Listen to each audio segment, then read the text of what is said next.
My brother, my little brother, I only have one brother, Christopher, tested positive for coronavirus. A lot of people are concerned about him, obviously, people in my family, but even beyond that. New Yorkers are very compassionate, and many people ask me about Chris and how's he doing, not just for himself, but we keep talking about this coronavirus. I'm afraid of it. I'm anxious about it. What does it actually mean? Okay, your brother has it. How's he doing? So a lot of people ask me that question, and I talk to him quite frequently, and he is doing okay. And I checked in with him this morning and asked him how he was feeling, and he was up and spry and much his normal self. I invited him to join us for a couple of minutes if he was up to it this morning. And I think he said that he was in a position to join us. And I asked him to join us by video if he's available. There he is, with his hat, Cuomo prime time. Say hello to Kia. There, I saw it. It's hard to miss. You're looking. Let's get after it. Let's get after it. I love that saying. You're looking fit and fine. Many people are asking about you. I tell you the truth, everyone I talk to is asking about you and how you're doing and how you're handling it and how you feel. Kara's here, by the way. She's working with me now. She's working on supplies. So she says hello. So how are you feeling? I love Cara. You have great kids. There's no better way to measure what you've actually meant in the world than the kids you bring into it. And your daughters are great. And I'm not surprised that they're helping. They make me proud of the family. Thank God the next generation is better than the one that brought it into this world. I'm doing pretty well, all things considered. This is very tough. I get it now. I've now become part of this group of people who have this virus, and they're reaching out and friends and people who are new friends. They have this 5, 8, 10 days, constant virus, constant fever, and it's tough. And, it's not doing great with my hair. I have to be honest. It's tough to keep hair the way I want it to look. You look like you've been cutting your own hair, which some people are good at, some people are not. So I've chosen to wear a hat because I don't want to butcher my own haircut. But it's going to be a long slog. But now that I know the fight that I'm in for, I'm more comfortable. And I've learned that I see why it takes people out. You got to rest because your body has the fever because it's fighting the virus. And you've got to chill. I'm very lucky. I have a wife who loves me, who's keeping me fed. I got a nice place to be. So many people don't. You've been very smart, Andrew, in getting people to think about how they can reach out and help people without contact. A lot of people are fighting this alone. And I can't imagine that. I can barely, keep it together, and I have everything done for me. Very lucky. There are a lot of people who are in a bad way, and they're reaching out to me, and I feel for them. So we're in a real fight, and we really do have to remember our connections to each other, because otherwise there'll be no way through. You're on what? You're on day 2? Yeah, I really believe that it didn't start until I got the diagnosis, maybe because psychosomatic or whatever. But that night, I got hit with fever and those rigors, spelled like rigors, R-I-G-O-R-S. But it was like out of a movie. I tell you, I had the hallucination. I was seeing pop. You came to me in a dream. You had on a very interesting ballet outfit, and you were dancing in the dream, and you were waving a wand and saying, "I wish I could wave my wand and make this go away." And then you spun around and you danced away. Well, that's there's a lot of metaphoric reality in that one. I thank you for sharing that with us. It was kind of you. Obviously, it I can't has. get that picture out of my head. That's all I see. And I look at you. Obviously, the fever has affected your mental capacity and Yeah. And being alone all the time. I think everything I say is funny now. so you still have a fever? Do you have a fever today? I have a fever right this instant, Governor. Really? Well, you look good. Oh, yeah. I have to tell you, comparatively, you look good. Well, first of all, I appreciate that. I must point out to your audience that you have expressed concern about how I look after today's hearing several times, and you didn't like my hair. You thought that I was giving a bad look of survival of the virus. No, look, I think I'm doing okay. good. You look good. You sound good. I know that sometimes we joke. I'm not going to do that today. You know, rule one is never hit a brother when he's down, and you're literally in the basement. So I'm going to refrain from any rebuttal today. I don't know, Andrew. I have to tell you, this is probably your best chance. Because when I'm healthy, you know what happens when we go toe to toe and I'm healthy. So really, if I were you, now's the time to strike. Yeah, but see, that's You may get sick, but Yeah. I would come for it now. Once I'm healthy, I'm not going to forget all the jokes you made at my expense. I saw the picture you showed of me the other day. no. Look, Raised my fever. I went in. no. Look, first, I have no doubt that you would hit me when I'm down. That's the difference between us, and that is my point. That's not who I am. I hadn't made any jokes. I didn't. It was not a joke. Some people misinterpreted what I said. I said that I was going to send you a book, because I know you're just walking around the basement there, that I was going to send you a book on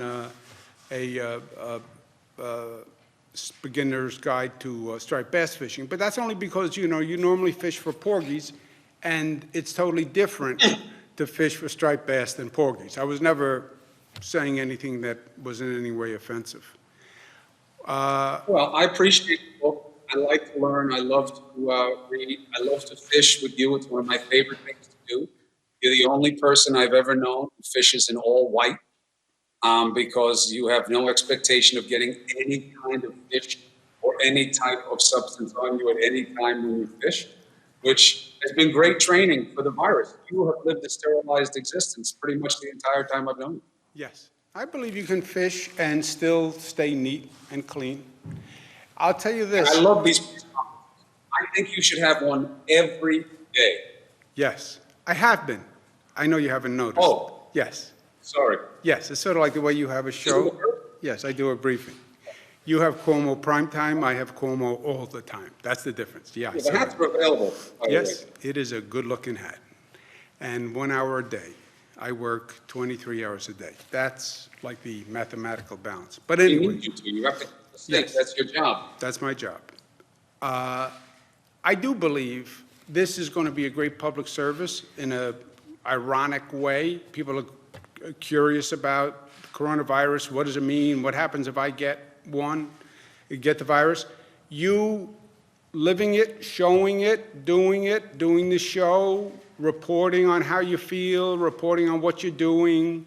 I think it really it demystifies this. It takes a lot of the unknown out of the equation. And I know it's a terrible, unfortunate circumstance for you, but think about it from a journalistic point of view, a public service point of view. You are answering questions for millions of Americans. If I get it, what happens? What do I do? What do I look like? How about my family? By the way, best news is, thank God, your family doesn't show any symptoms. Knock Formica, yeah. Because if your wife had any symptoms, you would be in the basement for a lot longer than this virus would keep you in the basement, my brother. But Let me tell you, I don't know how I would do it without her. I mean, I've always been emotionally dependent on my wife, but now I don't eat without Christina. that's a The problem. kids won't come anywhere near me.